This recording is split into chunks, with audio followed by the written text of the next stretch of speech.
Hey, it's Clay at claytrader.com. This will be my top 10 stocks as we head into Tuesday, July 29th. This will be a technical analysis breakdown. So if you are someone that uses charts within your trading, or maybe you're just interested in learning more about charts and how they can be used as a tool to help make good decisions as a trader, this will be a video for you.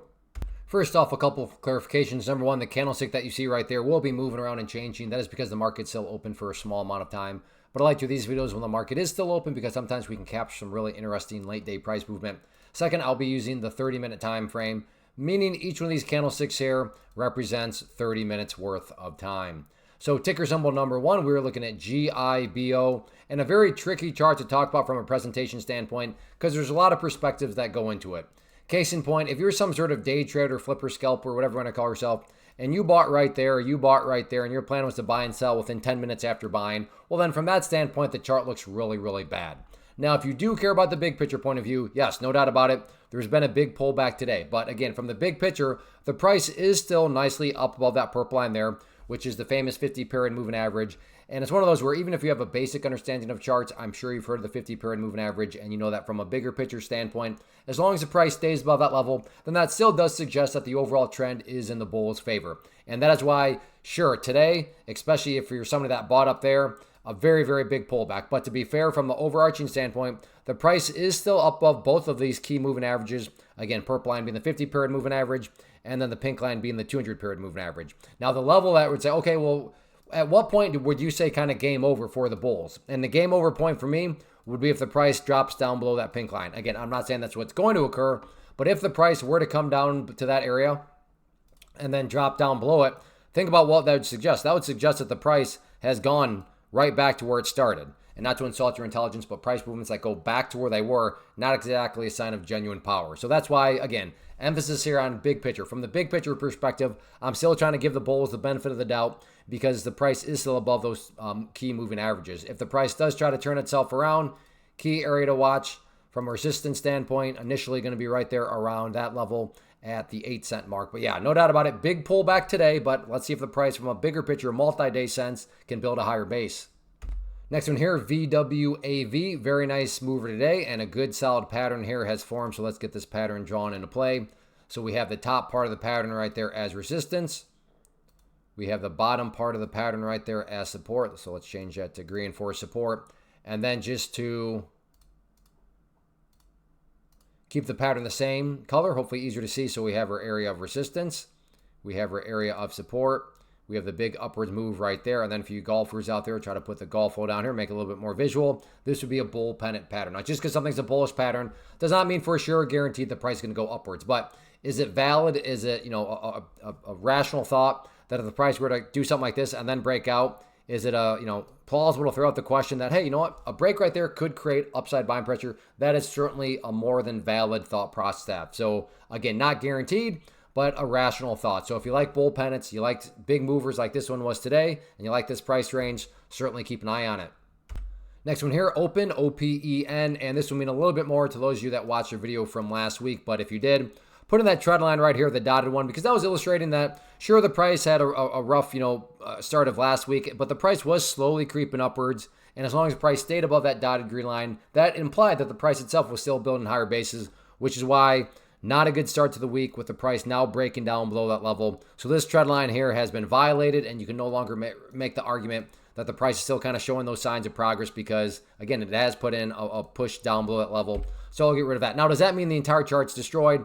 I'm not saying that at all. A way more important level to, I guess I got to do this, is going to be this area down here, which is twofold. You have not only that 200-period moving average, which I talked about earlier on a previous chart, that 200-period moving average, but they're also basically the same thing. You also have a key just overall area of support right there at $1.81. So you would ideally like to see that act as a double whammy of support. But in the event the price were to come down here and break through both those areas, that's one of those areas where, is that the straw that breaks the camel's back and really sends the bears into another momentum phase to the downside. But as of right now, to be fair, price isn't anywhere close to those areas. So sure, it broke that near-term trend line, as I started off saying, but from an overarching standpoint, there's still plenty of wiggle room where there'd be any threat of it pushing down below that area right there. In terms of areas of resistance, just continue to watch that purple line right there. 50-period moving average with the price, with that now up above it. You can see it's acted as resistance several times there, and even this afternoon a couple more times there. So current value of that purple line, 245. Next one, LIDR, and a lot like some of these other ones, it's difficult to talk about from a presentation standpoint because it is all about perspective. Day traders, flipper scalpers that bought right there and wanted to buy and sell within 7 minutes. Yes, from that angle, the chart looks terrible. But if you do care about the bigger picture, even with that pullback, the price still has plenty of opportunity to build those higher bases. You can see it's still very nicely up above that strongly upsloping purple line there, 50-period moving average. If you just want to look at where the lows have been, so, you could do something like this. Well, here we have this set of lows, we have this set of lows, and then down here we have those lows. And if you envision those as stair steps, and again, emphasis on big picture, from the big picture standpoint, stair steps are still progressing in the upwards direction. Again, to reiterate, I understand all this big picture talk means absolutely nothing to you if you're a day trader that bought right there. You think I sound crazy calling this stuff bullish. But again, that's why I'm trying to differentiate between the type of approach that somebody might have had, whether that be day trading or then more of a swing trader. But so from an overarching standpoint, things are fine. But that's also where I would say that purple line, very, very important level moving forward. Current value of that right there at $3.35. In terms of areas of resistance, if this thing tries to curl back upwards, key level to watch, in my opinion, going to be that area right there around the $5.50 mark. So again, big picture wise, everything is fine. But yes, there's definitely some selling pressure that showed up today, but still plenty of opportunity for the price to build an overall higher base. Next one, HCTI. And again, same general idea, all about perspective. Day traders, flipper scalpers that were buying there or there or there on the dip and wanting to buy and sell within 5 minutes. Chart looks terrible for you. But if you do care about the bigger picture, everything is still perfectly fine. I mean, if you look at the lows, so if that's going to be the new low and you compare it with that low, compare it with that low, compare it with that low down there, you envision those as stair steps. Like I said, the stair steps are still progressing in the upwards direction, but that all has to do with what was your viewpoint going on, because you certainly don't care about these stair steps if you're a day trader that bought right there at the peak. So overarching wise, still plenty of opportunity to build that higher base. Preferably speaking, you definitely want to see the price continue to stay above that purple line right there. But even if it doesn't hold above it, still not the end of the world, because from the big overarching standpoint, price is still very nicely up above that 200-period moving average. In regards to levels of resistance, this does seem to be kind of the new battleground point to watch moving forward. But all in all, yes, rough day today. But think about that word today, as in one day. Looking at multiple days, as we're doing here, you can see the price does still have the opportunity to build that higher stair step. So we'll see if the bulls can get that job done as the week continues to unfold. Real quick, I want to take a break and give you a solution to potentially a problem that's very common, and that is not having enough money to overcome the pattern day trading rule. So you can't be a day trader. Day trader being defined as having as many day trades as you want every single day. So if that describes you, then check out the link that you've seen at the top of the screen. I'll also put it down below, because this gives you a solution and gives you access to a market at a very low risk way, because you have very little money at the line. But this market moves very, very fast.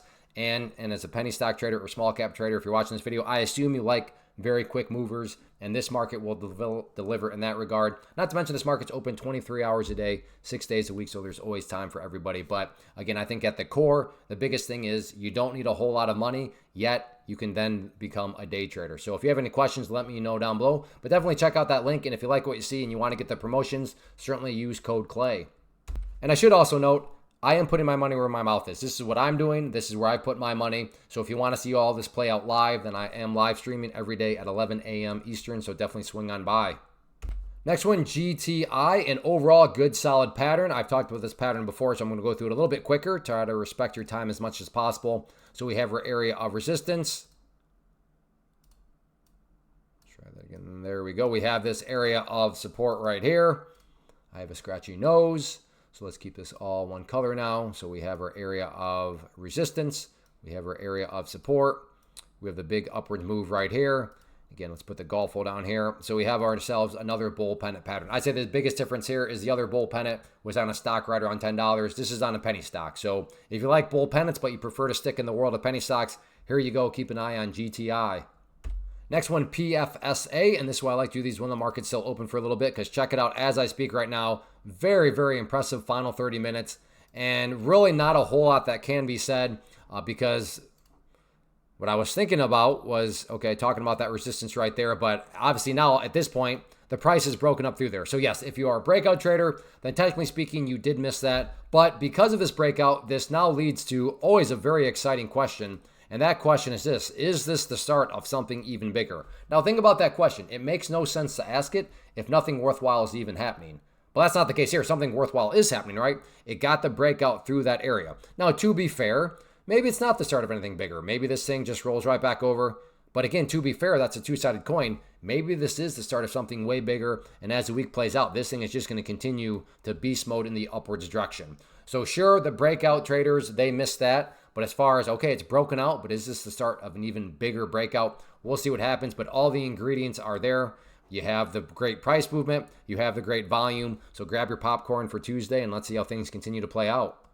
Next one, IXHL, very straightforward, so I'm going to go through this quick. I think a lot of people will be watching this pattern. It's nothing fancy on my end, but we have this area across the top here as resistance. And then on the bottom part of the pattern, we have, I just connect these two things.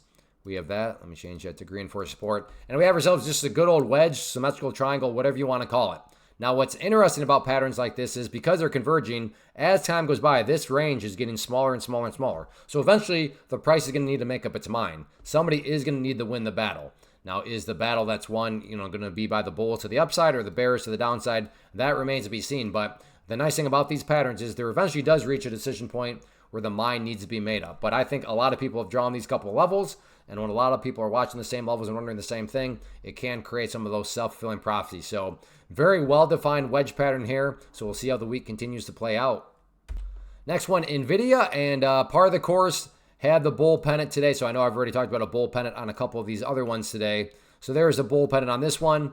And you can see this morning, price came up, got the breakthrough there. Beautiful, roll back over, but it back tested it nicely. And then up it goes as it's testing going at all-time highs right now. So I'll get rid of these as it served its purpose for now. And moving forward, the ideal level of support, when you say, hey, Clay, what would make this chart look the absolute strongest going forward?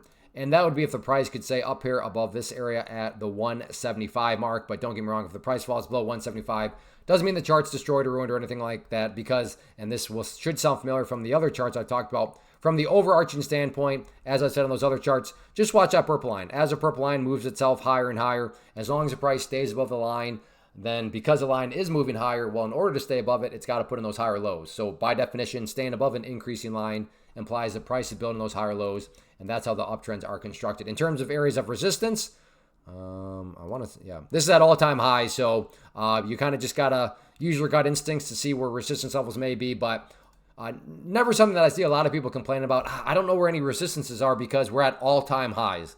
That is a good problem to have, and that is exactly where NVIDIA is at right now. But like I said, if there are any sort of pullbacks, then keep an eye on these potential areas of support. Next one here, TSLA Tesla. So just from an overarching standpoint, everything is perfectly fine, and I make that just from the trend line, put that in there on Friday. So you can see right here, price isn't anywhere close to it. And then in the near term, we have ourselves, so I'll be able to go through this hopefully pretty quickly because you've heard me talk about this now several times, but have ourselves a nice little, I don't know. Let's draw this in. I can't. Is this a bull pennant or a bull flag?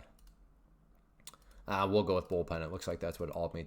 Now, if you want to call it a bull flag, I wouldn't challenge you to a fist fight. We'll just bull pennant, bull flag, whatever you want to call it. But so there's our resistance. There's our support. There's the nice upwards move right there. There's the golf hole down here. So another nice bull pennant pattern. So overall, from the big gap down last week to where it is right now, it's continuing to put in those higher highs, continuing to put in lower lows, and that is the name of the game. So overall, if the price does break out to the upside through this area right there, then yeah, that's where you can start to focus on maybe that 335 mark. But for step one, before you even really talk too much about 335, let's see if the price can push to the upside of that bull pennant pattern. So that wraps up the top 10 list. Again, if you want to solve your problem of I want to be a day trader, but I can't because of the pattern day trader rule, then the solution here will allow you to overcome that. And quite frankly, give you access to a market that can make penny stocks and small caps look like paint drying. I know that sounds crazy because some of these stocks move very quickly, but I'm telling you the market that this deals with moves that much quicker. So if you like volatility and you want to be able to day trade and have very, very minimal risk, then definitely check out the link that you see there and make sure you use code CLAY at checkout to get the discounts. And if you have any questions on it, then like I said, let me know down in the comment section. But if you're still a little leery, then come watch me do it. Come watch me put my money where my mouth is. Again, I am live streaming at 11 a.m. and I go for a few hours. So swing by, watch me trade, ask me some questions, and come hang out. So thanks for watching. Take care. Have a good one.